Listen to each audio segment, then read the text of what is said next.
തൃശൂർ പൂരം അലങ്കോലമാക്കിയതിന്റെ പൂർണ്ണ ഉത്തരവാദിത്വവും പോലീസിനെന്ന് ഉറപ്പായതോടെയാണ് കർശന നടപടിക്ക് മുഖ്യമന്ത്രി തന്നെ നിർദ്ദേശം നൽകിയത്. Thrissur city police commissioner Ankit അശോകനെയും അസിസ്റ്റന്റ് കമ്മീഷണർ സുദർശനെയും സ്ഥലം മാറ്റി. ഇരുവർക്കും പകരം പോസ്റ്റിംഗ് നൽകിയിട്ടില്ല. തെരഞ്ഞെടുപ്പ് കമ്മീഷന്റെ പ്രത്യേക അനുമതി തേടിയ ശേഷമാണ് സർക്കാർ നടപടിയെടുത്തത്. പൂരവുമായി ബന്ധപ്പെട്ട് പോലീസിനെതിരെ ഉയർന്ന ആരോപണങ്ങളിൽ അന്വേഷണം നടത്തി ഒരാഴ്ചയ്ക്കുള്ളിൽ റിപ്പോർട്ട് നൽകാൻ സംസ്ഥാന പോലീസ് മേധാവിക്കും മുഖ്യമന്ത്രി പിണറായി വിജയൻ നിർദ്ദേശം നൽകിയിട്ടുണ്ട്. മഠത്തിൽ നിന്ന് തിരുവമ്പാടിയുടെ തിരിച്ചെഴുന്നള്ളത്തും പഞ്ചവാദ്യവും പുലർച്ചെയുള്ള വെടിക്കെട്ടും അലങ്കോലമാക്കിയത് പോലീസ് എന്നാണ് ആരോപണം. മാത്രമല്ല, പോലീസ് വീഴ്ച ചൂണ്ടിക്കാട്ടിയുള്ള ഇന്റലിജൻസ് റിപ്പോർട്ടും മുഖ്യമന്ത്രിക്ക് മുന്നിൽ എത്തിയിരുന്നു. ഇതിനിടയിലാണ് വടക്കുംനാഥ ക്ഷേത്രത്തിന്റെ ഗോപുരനടയിൽ നിന്നുകൊണ്ട് കമ്മീഷണർ അങ്കിത് അശോകൻ പൂരം നടത്തിപ്പുകാരെയും ആസ്വാദകരെയും അസഭ്യം പറയുന്ന വീഡിയോകളും പുറത്തു വന്നത്.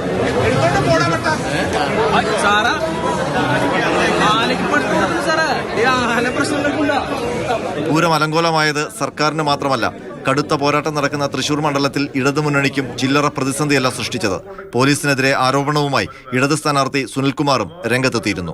എന്താണെന്നതിനെ പറ്റി കൃത്യം അറിയാത്ത ആൾക്കാരാണ്. തെക്കോട്ടിറക്കുന്ന അറിയില്ല, അവിടെ മഠത്തിൽ വരവിന്റെ പ്രത്യേകത എന്താണെന്നും അവിടെ ആരൊക്കെയാണ് അതിന്റെ കാര്യം ചെയ്യുന്നതെന്നും എങ്ങനെയാണ് നടക്കുന്നത് അറിയാത്ത ഉദ്യോഗസ്ഥന്മാര് വന്നാൽ ഇങ്ങനെ പല പ്രശ്നങ്ങളും ഉണ്ടാവും. കമ്മീഷണർക്കെതിരായ അടിയന്തര നടപടിയിലൂടെ തൃശൂർക്കാരുടെ അമർഷം അല്പമെങ്കിലും തണുപ്പിക്കുകയാണ് സർക്കാരിന്റെ ലക്ഷ്യം.